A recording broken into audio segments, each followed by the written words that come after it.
सबसे पहले खबर अयोध्या से। उत्तर प्रदेश में एटीएस के छापे चल रहे हैं जगह जगह पर। अयोध्या में आतंकी हमले की साजिश के बाद ये छापे किए गए हैं।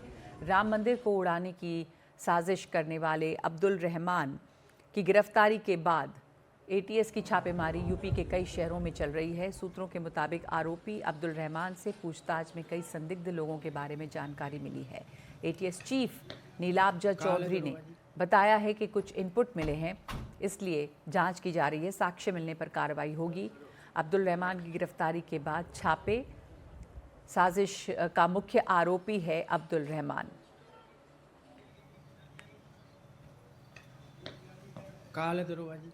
पंकज झा मेरे सहयोगी हमारे साथ जुड़ गए हैं। यूपी के अलग अलग इलाकों में इस वक्त छापेमारी चल रही है और इसके बारे में क्या जानकारी है? ये जो अब साजिश का पर्दाफाश हुआ है, अब्दुल रहमान की गिरफ्तारी भी हो चुकी है, तो इस समय क्या अपडेट है पंकज?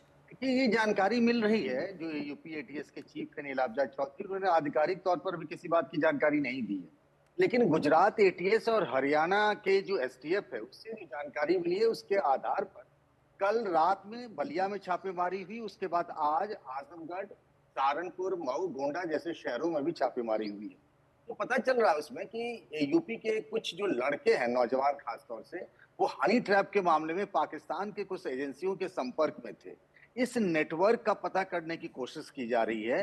उसमें करीब 3 लोगों से भी पूछताछ की गई है। एक जगह से एक व्यक्ति के जो संदिग्ध बताया जा रहा है, उसके मोबाइल और उसके घर से कुछ चीजें भी बरामद की गई हैं। अभी पूछताछ की जा रही है। बाद में सब कुछ होने पर जब चीजें साफ होंगी तो यूपी एटीएस इसके बारे में विस्तार से बताएगी कि आज क्या क्या हुआ, इन जगहों पर छापेमारी। जी, और गिरफ्तारी हो गई है। अब्दुल रहमान से पूछताछ में कई संदिग्ध लोगों के बारे में भी जानकारी मिली है, तो कुछ उसके नेटवर्क के बारे में भी क्या कुछ और डिटेल्स पता चले हैं? यहाँ पे वो जो उत्तर प्रदेश में रह रहा था, एक दुकान चला रहा था वहाँ पर, तो किस तरह के ये तार जुड़ रहे हैं इसके? देखिए, अब्दुल रहमान जो कि अयोध्या का रहने वाला है और ये जो राम मंदिर है अयोध्या में, उससे 36 किलोमीटर दूर उसका घर है। उसके पिताजी मीट की दुकान चलाते हैं और ये नाम बदलकर फरीदाबाद में रह रहा था। इसका इलाज भी हुआ था अहमदाबाद में। 19 साल का ही एक लड़का है। कुछ जानकारी मिली है, लेकिन अभी एजेंसियों ने इसे हमसे शेयर करना बेहतर नहीं समझा क्योंकि जांच प्रभावित हो सकता है। उसके जो साथी हैं, जो कहा जा रहा है जैसे हैंड ग्रेनेड उसको मिला उसके घर से, जो 2 बरामद हुए, तो उसे हैंड ग्रेनेड किसने डिलीवर किया, वो किन किन लोगों के संपर्क में था, यूपी में किन लोगों से था, गुजरात में किन लोगों से था, ऑटो जो चलाता था किन लोगों ने उसकी मदद की है, उसके फाइनेंशियल मदद की है, इन सारी चीजों के बारे में अभी तहकीकात की जा रही है। जी, शुक्रिया आपका पंकज। तमाम तहकीकात जारी है और इस समय ज़्यादा जानकारियां नहीं आ रही हैं क्योंकि जांच जारी है, जांच प्रभावित ना हो। लेकिन गिरफ्तारी हुई है अब्दुल रहमान की इस मामले में, और वो किस तरह से संपर्क में था पाकिस्तान में भी कुछ एजेंट्स के साथ, ये साफ हुआ है। इधर मुंबई से बरामद 200 करोड़ की ड्रग पर एक बड़ा खुलासा हुआ है और एनसीबी के सूत्रों ने खबर ये बताई गई है कि ड्रग कार्टेल का सबसे बड़ा सरगना नवीन चिचकर विदेश में है, जो इस वक्त एनसीबी के रडार पे है। नवीन चिचकर ने लंदन से पढ़ाई के बाद ड्रग का धंधा शुरू किया। 2 साल में करीब 1128 करोड़ की ड्रग उसने बेची है और वहीं विदेश में बैठा वो ड्रग कार्टेल चला रहा है और वो ड्रग कार्टेल का सरगना है।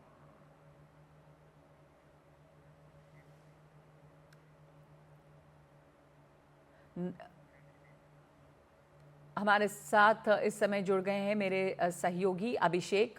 अभिषेक, ये नवीन चिचकर के बारे में और किस तरह से की जानकारी है? वो विदेश में बैठा ड्रग कार्टेल का पूरा खेल चला रहा है और उसके यहाँ पर किस तरह के कनेक्शंस थे, किस तरह की ड्रग्स वो यहाँ पर सप्लाई कर रहा था, क्या क्या जानकारियाँ मिली हैं? जी, पहले तौर पे तो जिस तरीके से एनसीबी की एक बड़ी कामयाबी मानी जा रही है, 200 करोड़ का ड्रग्स जो बरामद किया गया है, लेकिन इसके पीछे काफ़ी युवा है। अभी तक 6 युवाओं को अरेस्ट कर लिया गया है और उसका जो मास्टरमाइंड बताया जा रहा है वो नवीन चिचकर है, जो खुद नवी मुंबई बेस्ड था, जो अभी आउट ऑफ इंडिया में बताया जा रहा है और वहाँ से ये पूरा कार्टेल चलाया जाता था।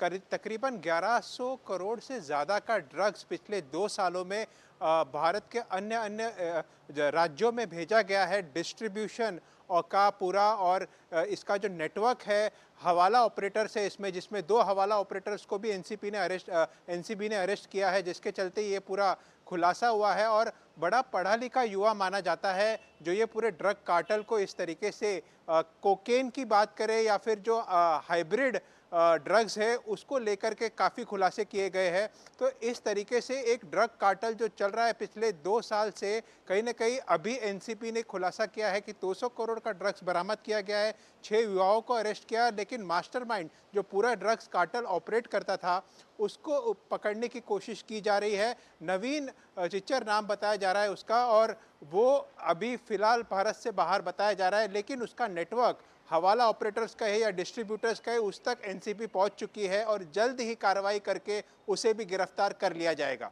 जी शुक्रिया आपका। एक बड़ी कामयाबी है ये एनसीबी की, यानी कि नारकोटिक्स कंट्रोल ब्यूरो जो है, और ये पूरा ड्रग कार्टेल विदेश से चलाया जा रहा है जिसमें नवीन चिच्चर का नाम आया है। खबरों में आगे बढ़ रहे हैं, बात बिहार की राजनीति की। बिहार में इसी साल होने वाले विधानसभा चुनाव में नीतीश कुमार एनडीए से सीएम पद का चेहरा होंगे, उन्हें आगे रखकर ही चुनाव लड़ा जाएगा, ये लगभग तय है।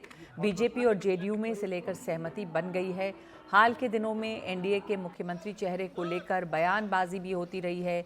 जेडीयू की तरफ से बार बार कहा गया कि नीतीश कुमार ही चीफ मिनिस्टर का चेहरा होंगे।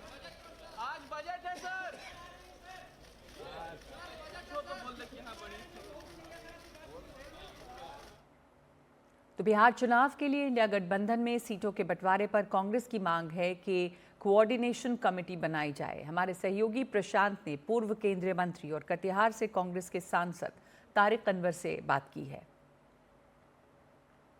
इस साल अक्टूबर में बिहार में चुनाव होने हैं आपके स्टेट में। स्ट्राइक रेट को लेकर बहुत चीज़ें कही जाती है कांग्रेस के।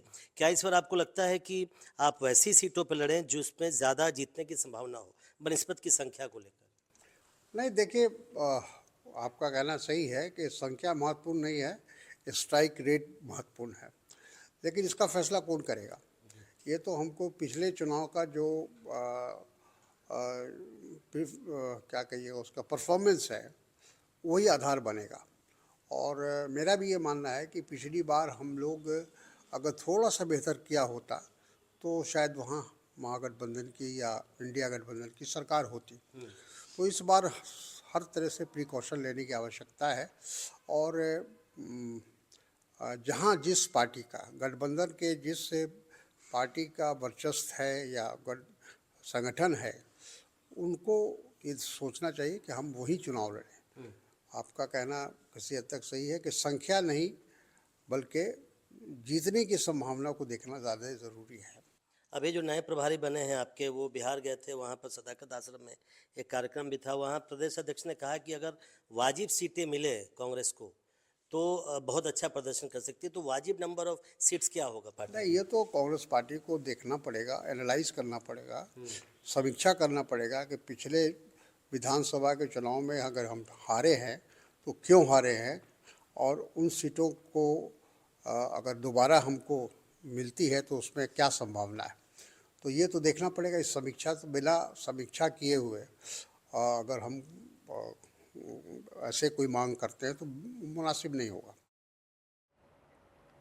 प्रधानमंत्री नरेंद्र मोदी ने आज गुजरात में वन्य जीवन बचाव और संरक्षण केंद्र वनतारा का उद्घाटन किया है, जिसमें 1.5 लाख जानवर हैं। आज उन्होंने यहाँ का जायजा लिया और उनके कार्यक्रम से जुड़ी कुछ झलकियां आपको दिखाते हैं।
रिलायंस इंडस्ट्रीज के शेयरों में आज भी गिरावट रही है। दिल्ली हाई कोर्ट के कल के फैसले का असर देखा जा रहा है।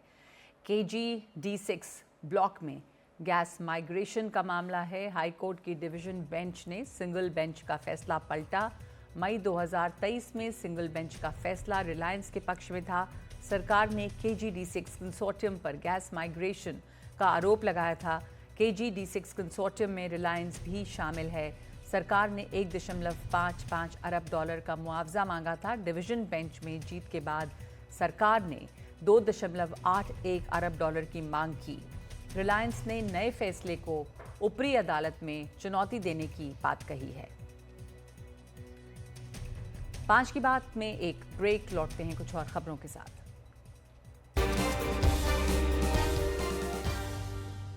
आज विश्व मोटापा दिवस है, यानी कि वर्ल्ड ओबेसिटी डे।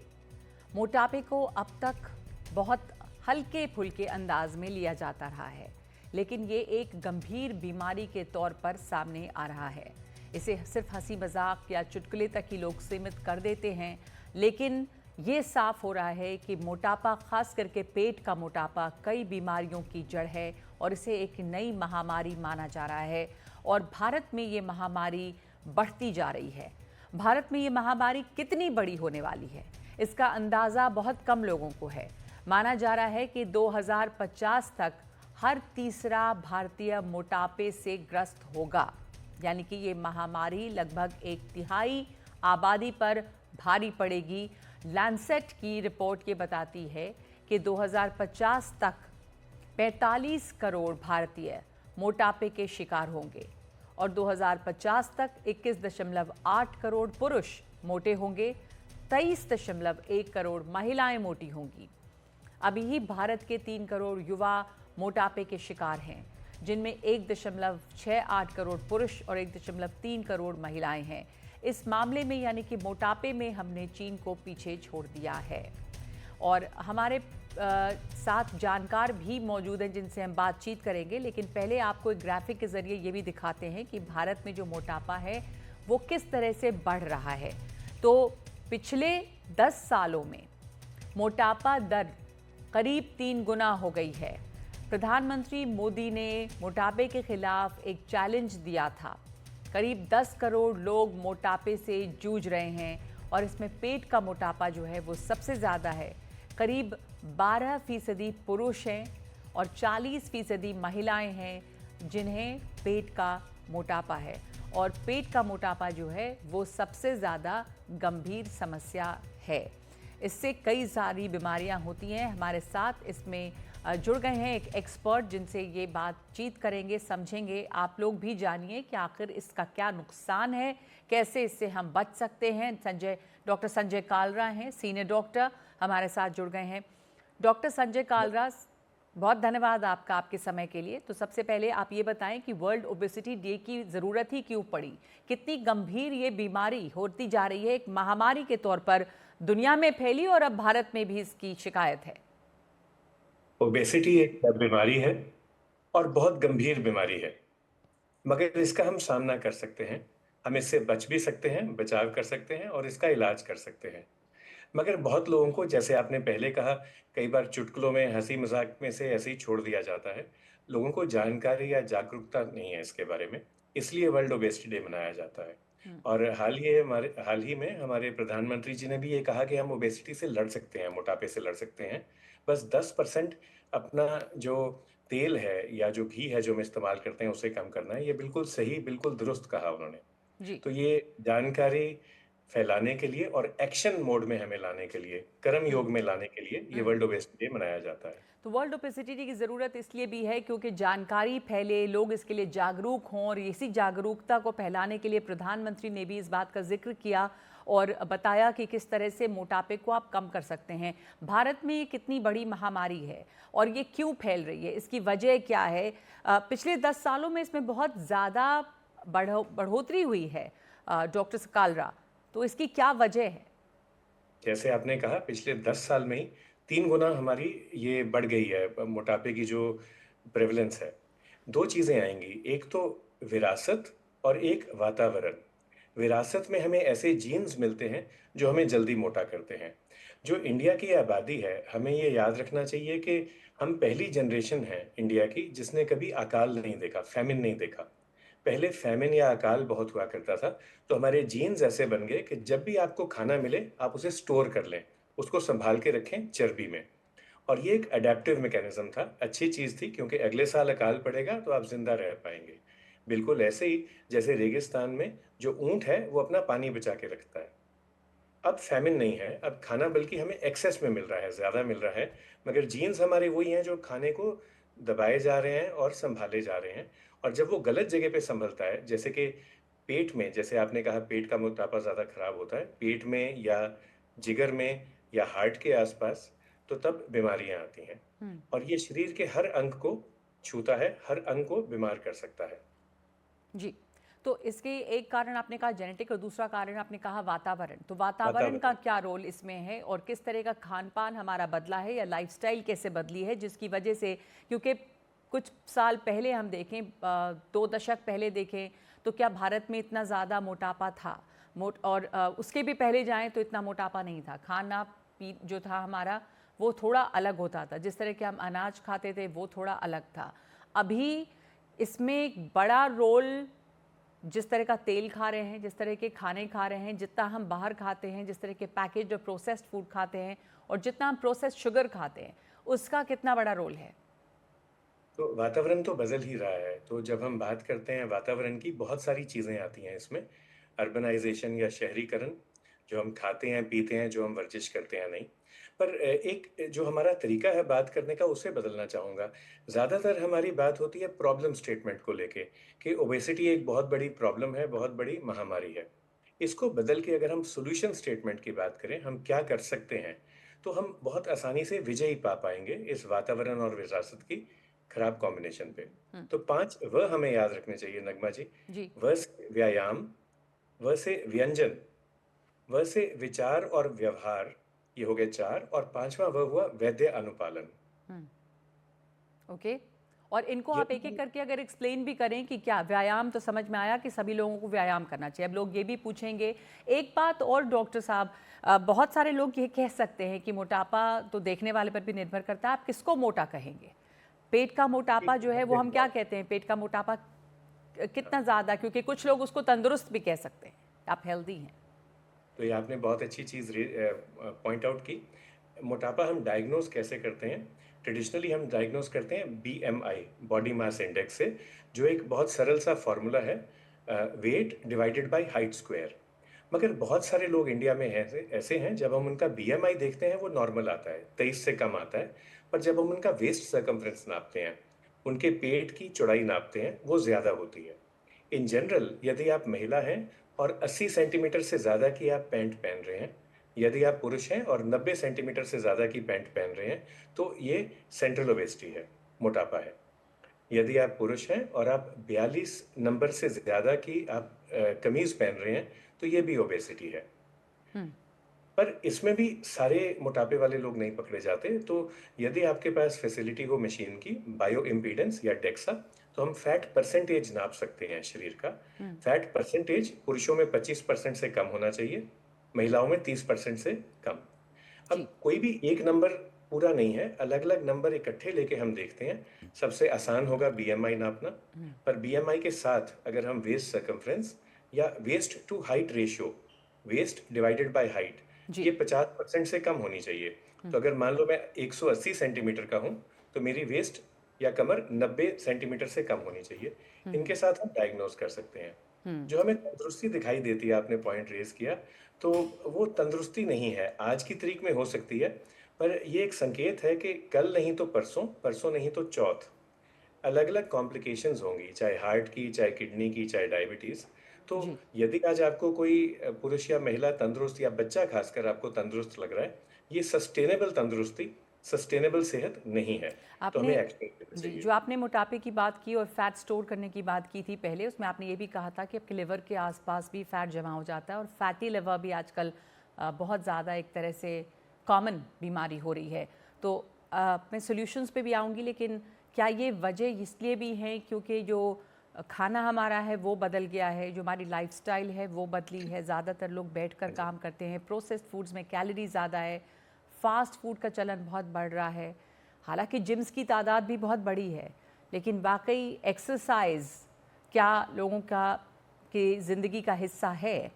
आपने 5 चीज़ों की बात भी की थी, वो भी जानेंगे। पर लोग घंटों कुर्सी पर बैठकर काम करते हैं, थोड़ी थोड़ी दूरी के लिए गाड़ी का प्रयोग करते हैं। बहुत महत्वपूर्ण है कि चलना बहुत कम है लोगों का। हर जगह स्कूटर, मोटरसाइकिल या गाड़ी का इस्तेमाल होता है, और शायद इसमें भी सरकारों का रोल हो सकता है कि आप चलने के लिए फुटपाथ्स और पेवमेंट बनाएं और लोग चल सकें, तो चलना शायद बढ़ेगा। देर रात खाना खाना भी एक बहुत बड़ी समस्या है इसमें। तो डॉक्टर साहब, जो आप सॉल्यूशंस की बात कर रहे थे उसमें व्यायाम एक है, और जो बाकी आपने बताए उपाय वो क्या, किस तरह की से फॉलो करने चाहिए? तो एक एक करके बात करते हैं। व्यायाम मतलब एक्सरसाइज या फिजिकल एक्टिविटी। एक हम एक्रोनिम इस्तेमाल करते हैं इंग्लिश में, speeds: structured physical activity, dance, exercise and sports. तो जो भी संभव है, जो भी कर सकते हैं, जो आपको अच्छा लगता है करें। 10,000 कदम चल सकते हैं दिन में तो बहुत बढ़िया, पर इसका ये मतलब नहीं है कि आप सिर्फ 7,500 चल सकते हैं तो वो भी ना चलें। तो जितना चल सकते हैं चलें। हमारे देश में मंदिर जाते हैं, गुरुद्वारा साहिब जाते हैं, मस्जिद जाते हैं, पैदल जाएं। जहाँ पे भी पॉसिबल हो आप चलना फिरना शुरू करें, और जहाँ पे भी पॉसिबल हो आप डांस में पार्ट लें। मेरा फेवरेट डांस भंगड़ा है, नगमा जी। तो अच्छा। 5 मिनट भंगड़े से भी एक्सरसाइज होती है। जी। और जैसे आपने कहा, गवर्नमेंट को फिटनेस फ्रेंडली एनवायरनमेंट या वातावरण ऐसा करना चाहिए जिससे हम आसानी से एक्सरसाइज कर सकें।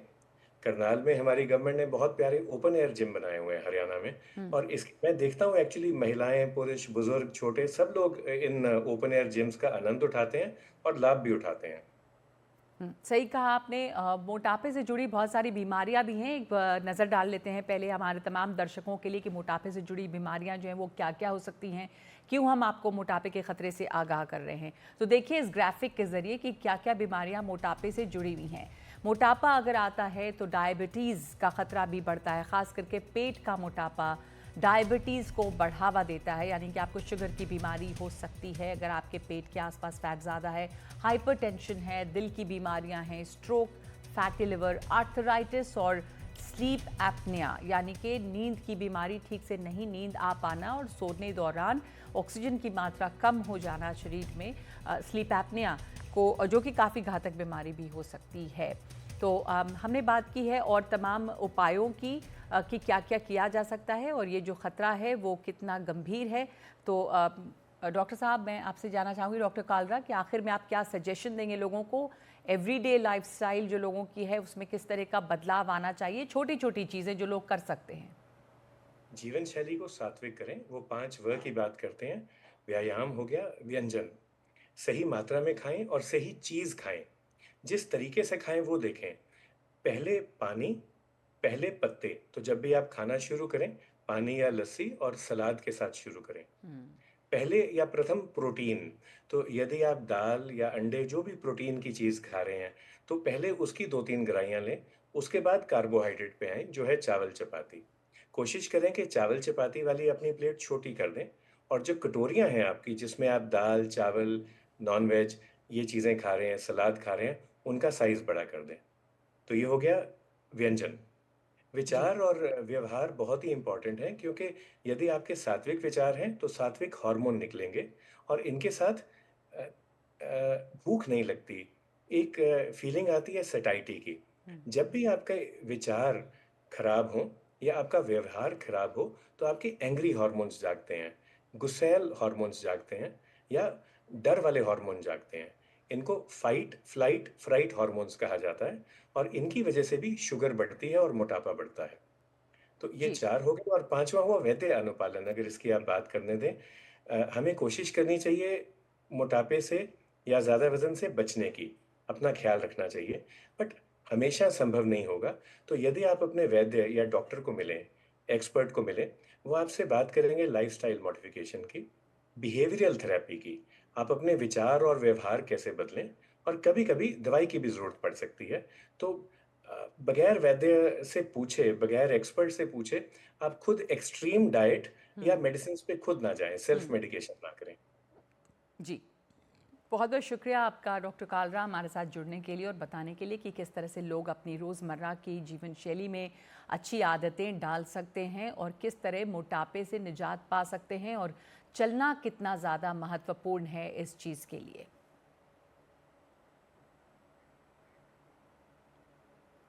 और आगे बढ़ते हैं अब दूसरी खबरों पर। देश के नामी बिल्डर अंसल समूह को दिवालिया घोषित कर दिया गया है। अंसल ग्रुप के दिवालिया होने से हजारों निवेशकों को अपने भविष्य की चिंता सता रही है। यूपी की राजधानी लखनऊ में 5,000 से ज़्यादा लोगों के पैसे एक दशक से ज़्यादा समय से अंसल ग्रुप में फंसे पड़े हैं। अब तक न जमीन मिली है, न उनके पैसे वापस हुए। अब अंसल समूह के दिवालिया होने की खबर के बाद निवेशक लखनऊ में प्रदर्शन कर रहे हैं। सीएम योगी आदित्यनाथ ने कहा कि निवेशकों के साथ धांधली बर्दाश्त नहीं की जाएगी। उन्होंने अंसल समूह के खिलाफ एफआईआर करने के लिए निर्देश दिए हैं।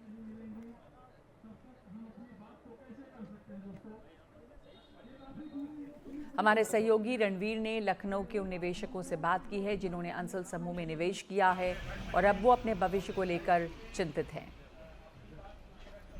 यूपी की राजधानी लखनऊ में जब हम पॉश इलाकों की बात करते हैं तो उनमें एक इलाका अंसल एपीआई का भी माना जाता है।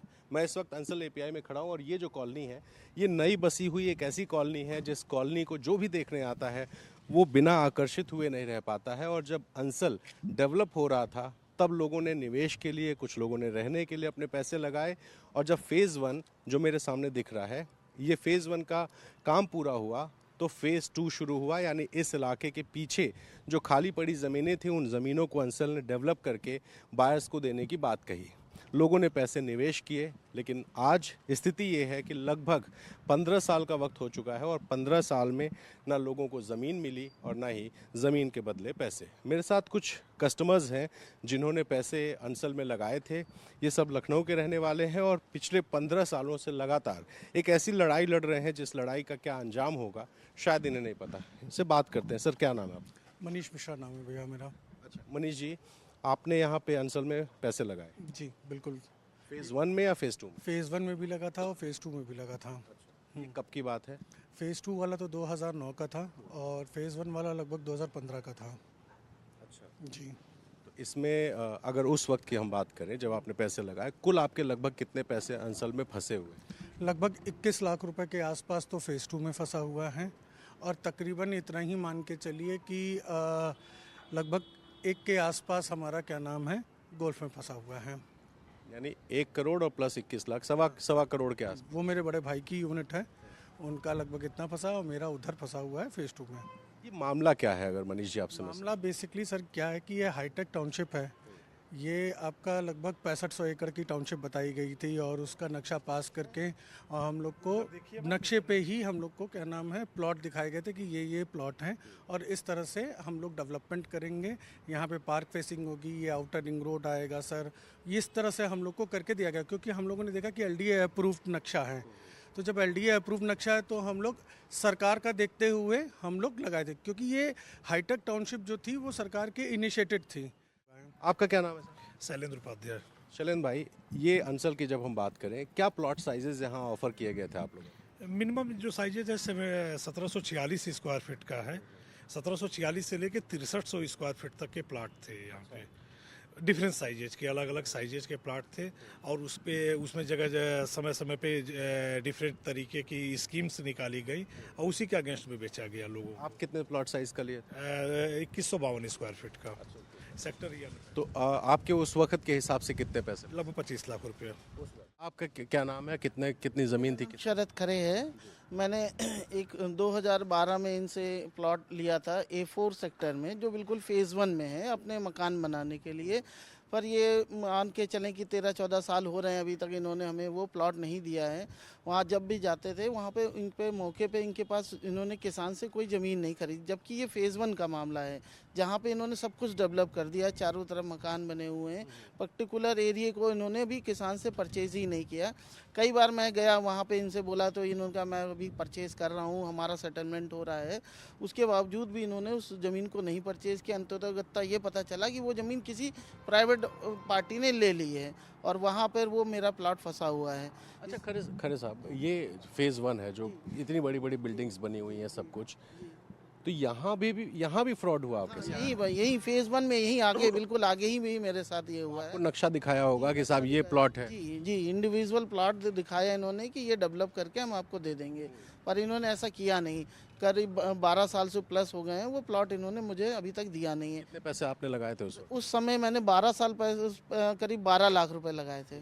वो 12 साल पहले मैंने 12 लाख रुपए लगाए थे, जो इसकी आज की वैल्यू करीब 1.5 करोड़ रुपए के आसपास है। तो मुझे अभी तक प्लॉट नहीं मिला है और मैं अभी तक अपना मकान नहीं बनवा पाया हूँ वहाँ पर। आपका क्या नाम भाई साहब? मेरा हर्ष केसरवानी। तो हर्ष भाई, आपका कितना माल फंसा हुआ है?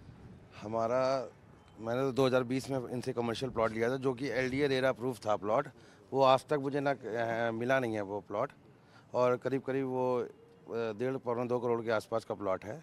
और आज मेरे मैक्सिमम 95% पैसा पे कर चुका हूँ, आज तक मेरा पोजीशन नहीं मिला है, ना रजिस्ट्री की है इन्होंने। ज़्यादातर जो कस्टमर्स का पैसा फंसा है वो फेज़ 2 में फंसा है। कुछ ऐसे लोग ज़रूर हैं जिन्होंने फेज़ 1 में भी इन्वेस्टमेंट किया, लेकिन उनका अभी तक निपटारा नहीं हो पाया, क्योंकि जो ज़मीन दिखा करके बेची गई वो ज़मीन दरअसल अंसल की थी ही नहीं। इस उम्मीद में कि आने वाले दिनों में लोग अंसल को वो ज़मीन बेचेंगे और उसके बदले में कस्टमर्स से पैसे ले लिए जाएंगे।